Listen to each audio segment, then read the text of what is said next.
Ao longo da história, figuras como o tolo sempre nos desafiaram. Ele não se encaixa, não segue regras, não se curva às expectativas.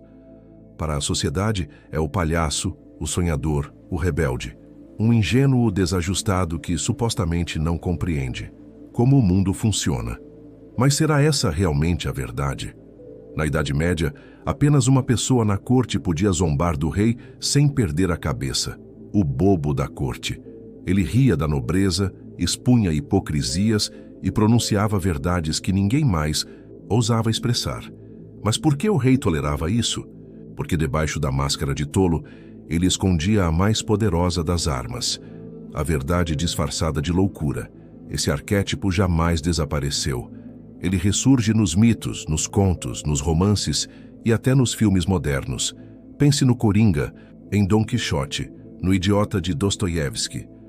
Todos são tolos à sua maneira, mas cada um revela uma faceta da realidade que os sábios preferem ignorar. Afinal, o que é mais insensato? Questionar as regras ou segui-las cegamente? Rir do mundo, ou viver de forma tão séria a ponto de esquecer como rir? O tolo não é apenas aquele que parece insensato, mas aquele que ousa ver o mundo por outra perspectiva.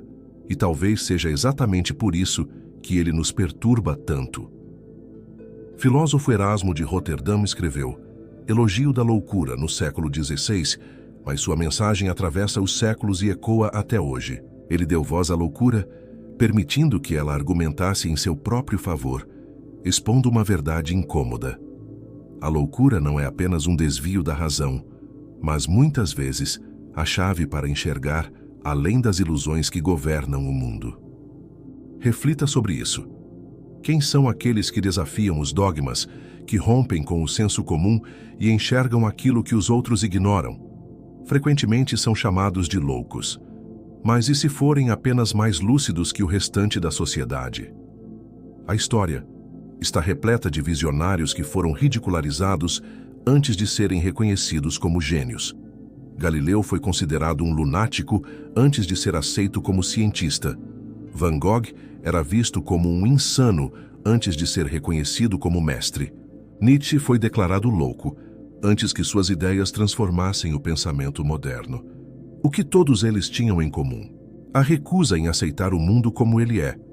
Em Elogio da Loucura, Erasmo sugere que o verdadeiro tolo não é aquele que se desvia das convenções, mas sim aquele que se submete a elas sem questionamento, o homem que segue o sistema sem refletir, que aceita crenças sem investigá-las, que ri do tolo enquanto ele próprio vive dentro de uma ilusão. O mais interessante é que a sociedade teme esses loucos esclarecidos. Mas por quê? Porque eles revelam aquilo que os outros preferem não enxergar. Em um mundo onde todos usam máscaras, aquele que ousa se despir delas parece perigoso. Mas essa farsa social compartilhada se mantém porque todos concordam em jogar o mesmo jogo. Mas o tolo ri das regras, expõe a farsa, ameaça a ordem estabelecida. Não porque busca o caos, mas porque se recusa a aceitar mentiras convenientes. Aqui está a ironia. Ao tentarmos silenciar esses tolos, estamos apenas provando o que eles dizem. Porque no fim o que assusta não é a loucura deles, mas nossa própria cegueira.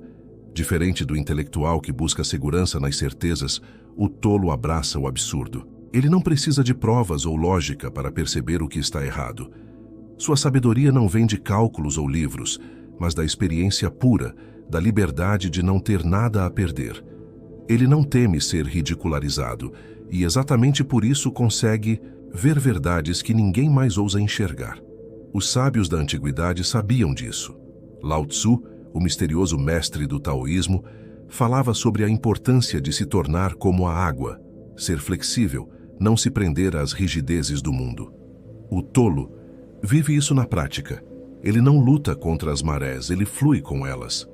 Mas esse estado de desprendimento assusta. Quem não se apega ao poder, à riqueza ou ao status social, sempre parecerá insano para aqueles que vivem escravizados por essas coisas.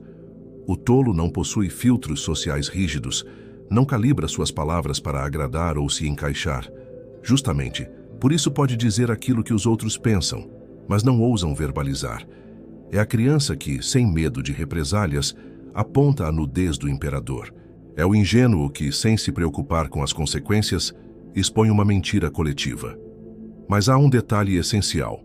Ele não apenas revela a verdade, faz isso de um modo que escapa à censura, que desliza por entre as regras do jogo. Esse fenômeno acontece até hoje. Nos tempos modernos, o humor muitas vezes assume esse papel. O comediante que parece apenas fazer graça, na realidade está cutucando feridas sociais, revelando verdades incômodas sob a proteção do riso. Existe, porém, uma diferença fundamental entre o tolo verdadeiro e aqueles que apenas fingem sê-lo. O verdadeiro tolo não tem intenção de manipular. Sua busca pela verdade não é estratégica nem movida por interesses ocultos. Ele não está tentando parecer inteligente e, exatamente por isso, sua voz soa mais autêntica. Nietzsche dizia que precisamos dançar com a verdade, não tratá-la com rigidez absoluta. O tolo é o mestre dessa dança. Não se prende a dogmas, não teme parecer ridículo, não se esconde atrás de máscaras de seriedade. Ele simplesmente vê o que é e diz. Por isso, muitas vezes, não só revela a verdade, mas a torna impossível de ignorar. Num tempo em que o valor de alguém é medido pela imagem que projeta e pelo sucesso que aparenta, surge uma figura que desmonta tudo aquilo que a gente aprendeu a admirar num herói. Na mitologia do Santo Graal, o cálice sagrado que teria recebido o sangue de Cristo e que representa tanto a iluminação espiritual quanto a cura para o mundo, Parsifal é o exemplo perfeito de um herói improvável. Ao contrário dos típicos guerreiros corajosos e experientes, ele inicia sua jornada como um tolo ingênuo, sem compreensão do que realmente busca, sem as armas da sabedoria adquirida ou da experiência mundana. Em muitos sentidos, ele é uma figura desprezada, um louco em meio aos cavaleiros nobres, uma combinação de sofisticação e malícia, mas é exatamente essa pureza e ausência de malícia que o tornam único.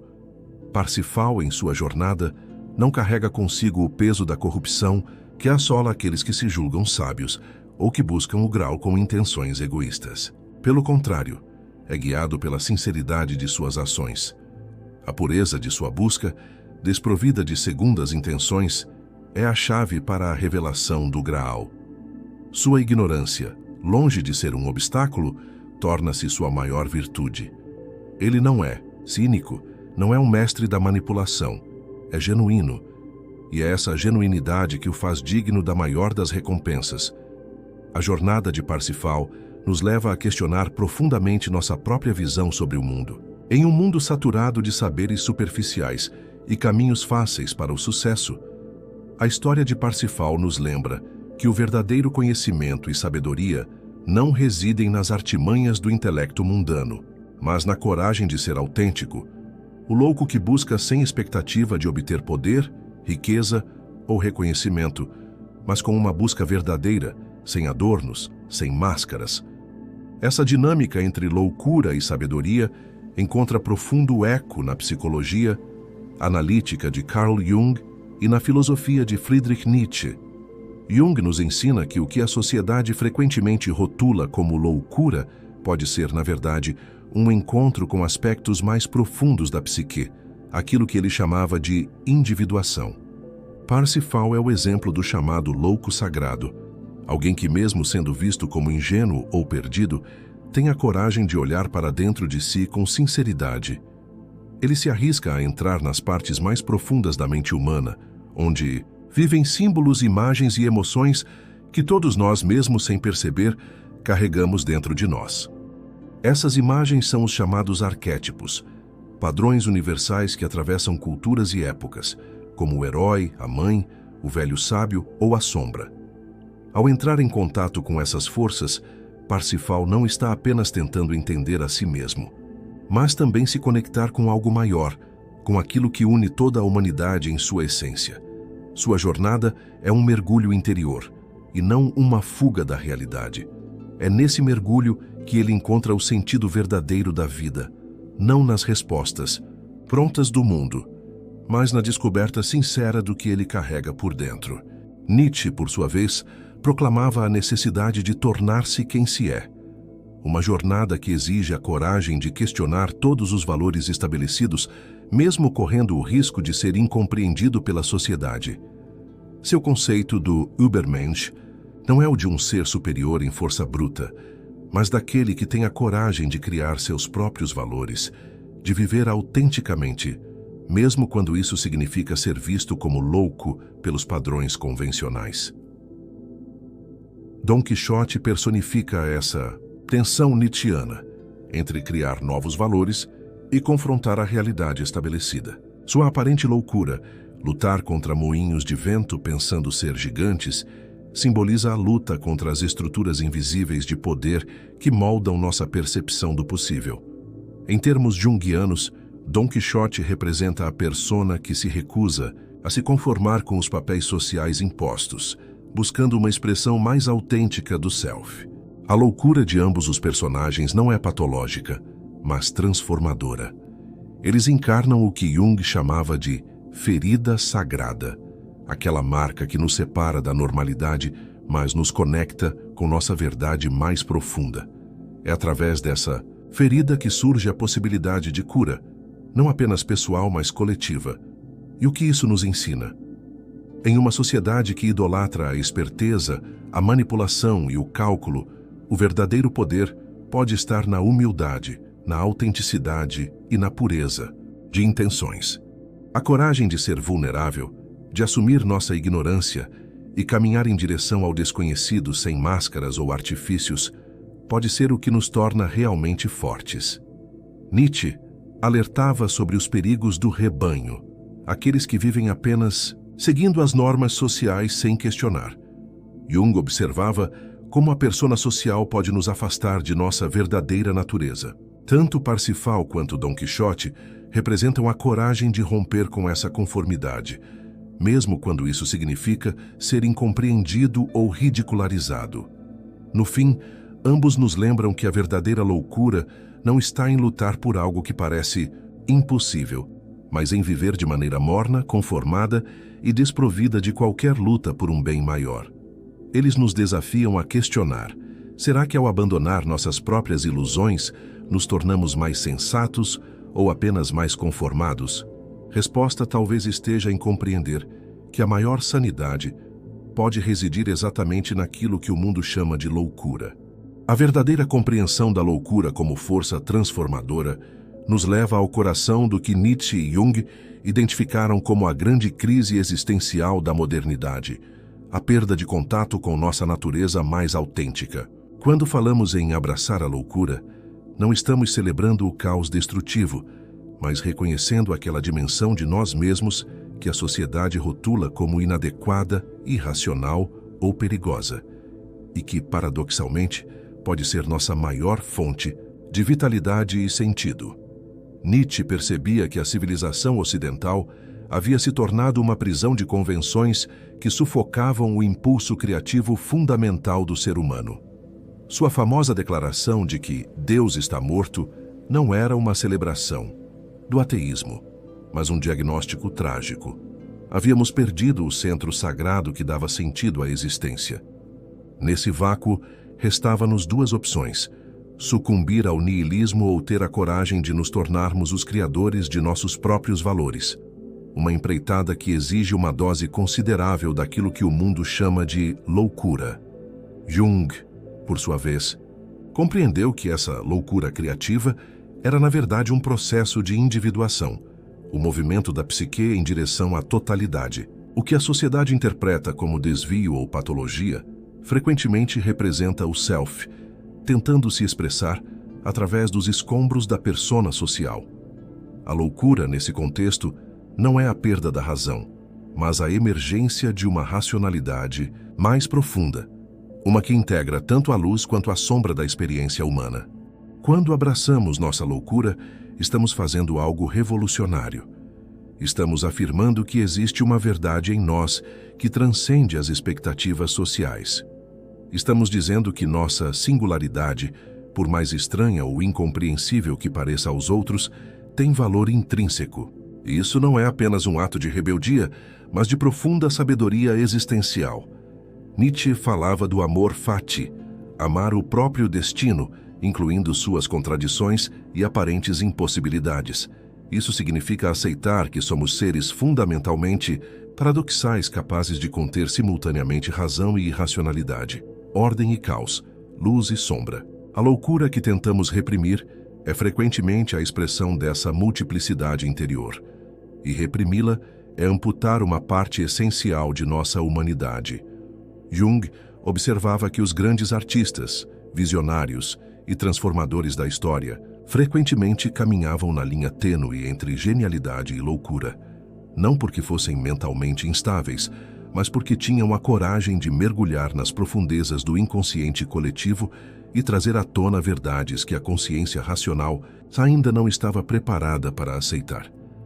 A vida faz sentido quando paramos de lutar contra nossa natureza complexa e paradoxal. Quando tentamos ser apenas racionais, previsíveis e socialmente aceitáveis, criamos uma existência artificial que, por mais confortável que pareça, carece de vitalidade real. É como viver em uma casa bem decorada, mas sem alma. A loucura que carregamos, nossos impulsos criativos inexplicáveis, nossas paixões irracionais, nossos sonhos impossíveis, não é um erro de design da natureza humana. É o combustível da transformação. É o que nos permite transcender as limitações impostas pela realidade imediata e vislumbrar possibilidades que ainda não existem. Nietzsche compreendia que o Übermensch não era alguém que havia eliminado sua loucura, mas alguém que havia aprendido a dançar com ela. Havia encontrado a maneira de canalizar sua energia caótica em direção à criação de novos valores, novas formas de ser e viver. A loucura se tornava não um obstáculo, mas uma aliada na obra de autocriação. Jung nos ensina que a verdadeira individuação exige o confronto com aquilo que ele chamava de sombra, todos os aspectos de nós mesmos que consideramos inaceitáveis ou perigosos. Muitas vezes nossa loucura reside precisamente nessa sombra.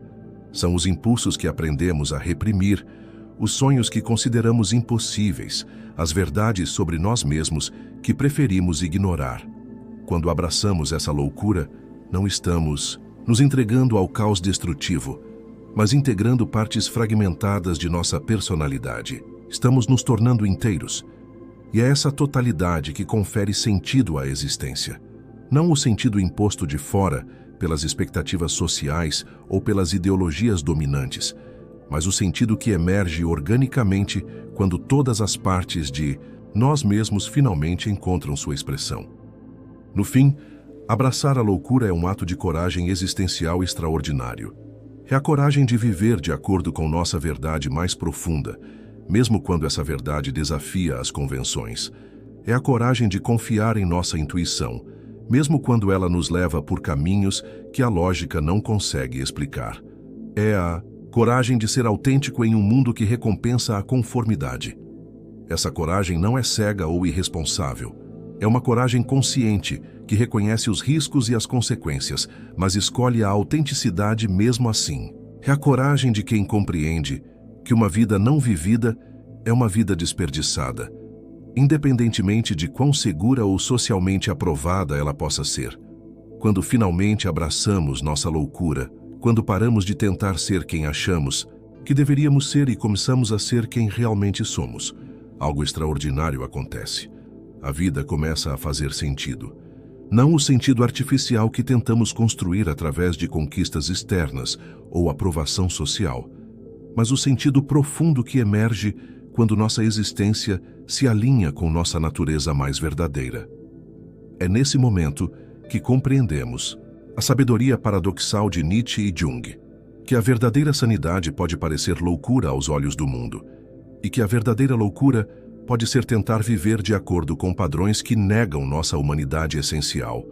A loucura abraçada se torna sabedoria vivida, e a vida finalmente revela seu sentido mais profundo. Se este texto despertou algo que você pensava estar morto dentro de você, quero que faça algo.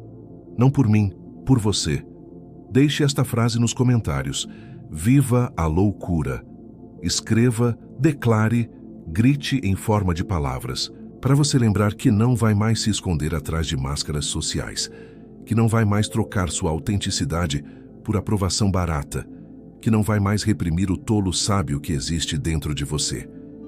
E se você quer mais conteúdo, como este sem filtros, sem convenções, onde a psicologia profunda se torna uma chave para te libertar das prisões invisíveis da mente, inscreva-se. Não por mim, por você. Porque cada texto será mais uma revelação contra o que está silenciosamente te conformando. Aperte o botão e ative o sino. Não há autoajuda rasa aqui a verdade nua e crua. E isso, em um mundo de aparências, vale mais que ouro. E agora feche este texto, mas não feche o que acabou de se despertar dentro de você. Ande diferente, questione mais, aceite menos o inaceitável, ouse ser quem realmente é. Porque lembre-se, aquele que encontra sua loucura sagrada nunca mais se conforma com a sanidade falsa do rebanho. Até o próximo despertar, ou até que você decida parar de fingir ser normal.